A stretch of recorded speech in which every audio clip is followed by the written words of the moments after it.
Welcome to K5 TV news.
रखेंगे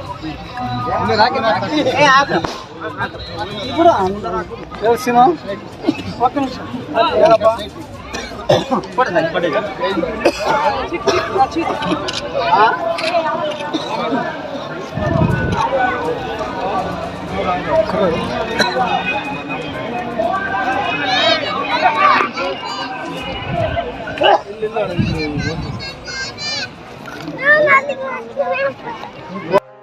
ఈరోజు మన బలగొండ మండలం వందవాలి గ్రామం వచ్చినందుకు ఎంతో సంతోషంగా ఉంది.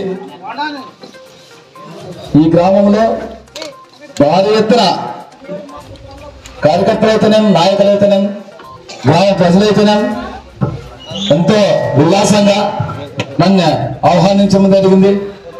ఎందుకంటే నాకు ఇన్ఛార్జ్ ఇచ్చినాక ఫస్ట్ టైం మన వందవాలి గ్రామంలోకి వచ్చినాము. ఈరోజు చాలా ఘనంగా సత్కరించినారు. అదేవిధంగా ఈ వేదికను అలంకరించే పెద్దలకి మన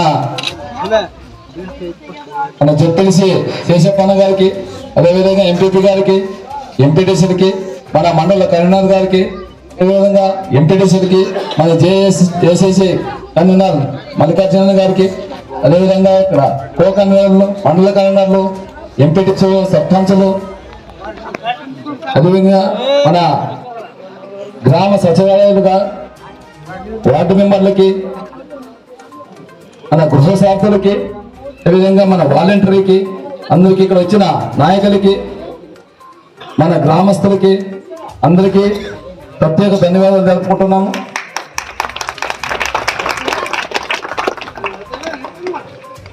ఈరోజు నాకు జగనన్న ఈ అవకాశం ఇచ్చినందుకు మన హనుమంతరెడ్డి అన్న గారు అన్నట్లు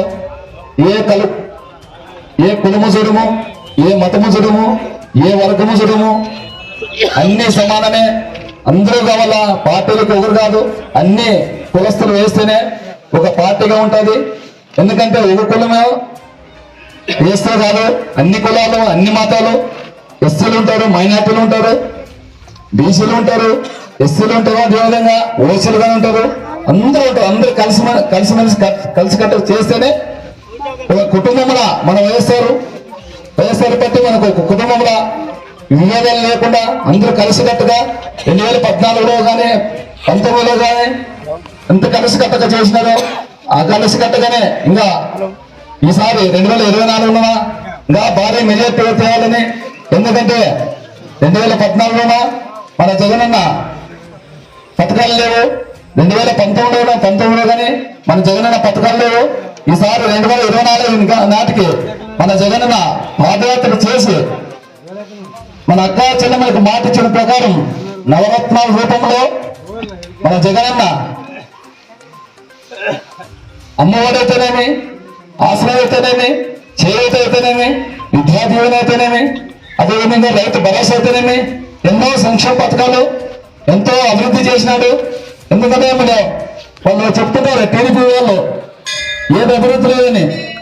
అభివృద్ధి వాళ్ళ కళ్ళకి కనబడట్లేదు, రోడ్లు వేసేది కనబడట్లేదు. వాళ్ళు ఏదన్నా ఎక్కడో ఒక్కొక్క రోడ్డు వేయకుండా రోడ్డు చూపించి దాన్ని భూపతి నెంబర్ చూపిస్తున్నారు. ఈ రోడ్డు రాష్ట్రంలో చేసినవి రోడ్లు చూడాలా. 2014 నుంచి 19 వరకు వాళ్ళు ఏ ఒక్క రోడ్డు వేయలే. వాళ్ళు రోడ్లు వేసింటే ఒక్క సంవత్సరమే మాయమవుతాయి అని చెప్తున్నా అడుగుతున్నా వాళ్ళని. ఎందుకంటే వాళ్ళ ఒక్క రోడ్డు కానీ వేయలే. వాళ్ళు ఏం చేసినారు 2014 నుంచి 19 వరకు దాచుకొని తినడానికే చేసినారు కానీ ఏ సంక్షేమ పథకాలు చేయలేదు, ఏం అభివృద్ధి చేయలేదు. ఆయన ఈరోజు మన జగనన్న అప్పులో మన రాష్ట్రంలో అప్పుల పాలు చేసినప్పుడు అయినా కానీ ఆయన మాట ఇచ్చినాడు కాబట్టి కరోనా టైంలోనే కానీ అన్ని మన దేశమే కాదు అన్ని దేశాల్లో ఎంతో సంక్షేమంలో ఇరుక్కుపోయినాయి. ఆ సంక్షేమంలో ఇరుక్కుపోయినా కానీ మన జగనన్న ఎక్కడి నుంచి తినని దెబ్బలు తెలియదు కానీ మాట ఇచ్చిన ప్రకారమే ఆయన కరోనా టైంలో కానీ సంక్షేమ పథకాలు వేస్తూ మన అక్క చెల్లెమ్మని సంతోషపరిచే విధంగా మన రాష్ట్రంలో మన అక్క చెల్లెమ్మని చాలా బీది స్థితిలో ఉండాలని ఆర్థిక సాయం చేస్తేనే మన రాష్ట్రం ఆర్థికంగా బలపడుతుంది అనే విధంగా బీబీటీ ద్వారా ఎవరు లంచం లేకుండా ఏమి అవినీతి లేకున్నట్లు డైరెక్ట్ గా మన అక్క చెల్లెమ్మల అకౌంట్లోకి వేసిన ముఖ్యమంత్రి ఏకైక ముఖ్యమంత్రి మన జగన్మోహన్ రెడ్డి గారు.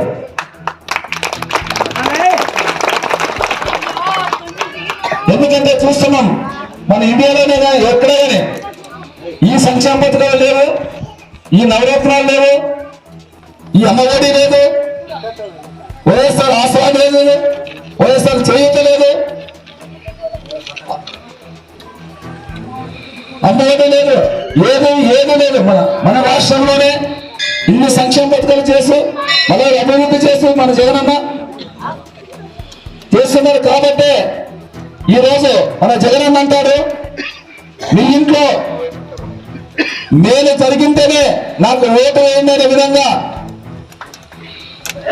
గంటాపదమో చెప్తున్నాడు మన జగనన్న.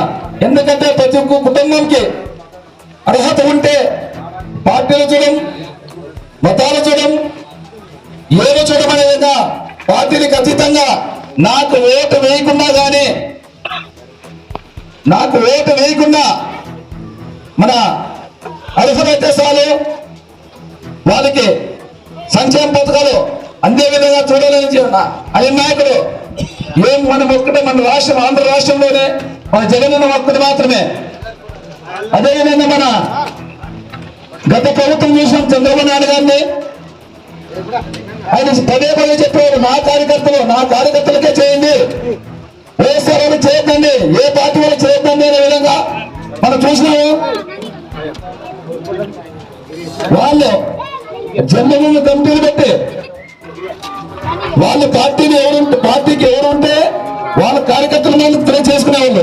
ఆ కార్యకర్తలు కానీ ఒక పెన్షన్ చేయాలంటే 5,000 కావాలనేవాళ్ళు, ఒక ఇల్లు కావాలంటే ఏదైనా కానీ కావాలంటే ఒక ఇల్లు కావాలంటే 2,000 కావాలనేవాళ్ళు జన్మభూమి కమిటీలో.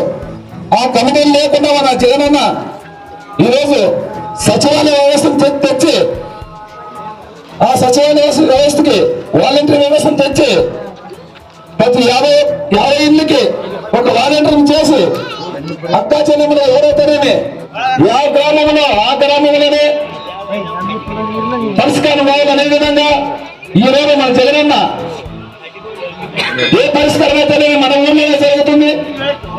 వేరే రాష్ట్రంలో ఆఫీసుల చుట్టూ తిరుగుతుంటారు. ఎందుకంటే చూసినాం మనం ఎంఆర్ఎస్ నుంచి ఒలగొండ వల్ల మన ఆఫీస్ అంటే ఒలగొండ వల్ల అది పోవాలంటే అక్కడ ఆఫీసర్ ఉండడు, ఆ సమస్య లేకుండా సచివాలయం చెప్తే వాలంటీర్ వ్యవస్థను తెచ్చి అదే క్రమంలోనే ఆడే ఇంటి దగ్గర పరిష్కరణ అయ్యే విధంగా మన జగనన్న పరిపాలన చేస్తున్నాడు. అదేవిధంగా మన అవతాతలు చూసినాము. చంద్రబాబు నాయుడు గారి ప్రభుత్వం ద్వారా దాదాపుగా ఆఫీసుల చుట్టూ తిరుగుతూ వాళ్ళ 15 రోజులైనా వాళ్ళ పింఛన్ వచ్చేది కాదు. ఈ రోజు పెద్ద పొడిసే లోపల అవ్వాతాతలకి 3000 పింఛన్ ఇస్తూ అవ్వాతాల చక్కని చదివితే ఎక్కడ ఏ గ్రామంకి వెళ్ళినా మా జగనన్న మా పెద్ద కొడుకే ఓటేస్తామనే విధంగా ఈరోజు చెప్తున్నా. ప్రతి గ్రామంలో చూస్తున్నాం అవ్వాతాతల్ని ఎంతో సంతోషంగా ఉన్నారు. మాకు ఆయనే కావాలైనా అని అంటున్నారు. అందుకోసమే మన వాలంటీర్లకి చెప్తున్నాము, మన సంక్షేమ పథకాలు మన ఆలూరు కాన్స్టిట్యూషన్ 6 మండలాల్లో మనకి 2,50,000 మంది ఓటర్లు ఉంటే ఆ ఓటర్లలో 2 లక్షల మందికి సంక్షేమ పథకాలు ఉన్నాయి. అంటే దాదాపుగా 80% మందికి సంక్షేమ పథకాలు ఉన్నాయి. అందుకోసం వాలంటీర్ వ్యవస్థ కానీ చెప్తున్నాము. ఆ సంక్షేమ పథకాలు అక్కా చెల్లెళ్ళకి ఏ రూపంలో వెళ్ళినా వాళ్ళకి తెలుసు. ఎవరికి ఏ ఇంటికి వచ్చినా వాళ్ళకి తెలుసు. కాబట్టి సచివాలయ వ్యవస్థ కానీ మన వాలంటీర్లు కానీ ఖచ్చితంగా పోయి అన్నదాకా మా జగనన్నకి ఓటైంది, మా జగనన్నకి ఓటేస్తేనే సంక్షేమ పథకాలు పోయి, లేకుంటే చంద్రబాబు నాయుడు వస్తే అంత శూన్యమే, అంత వాళ్ళకి సరిపోతారని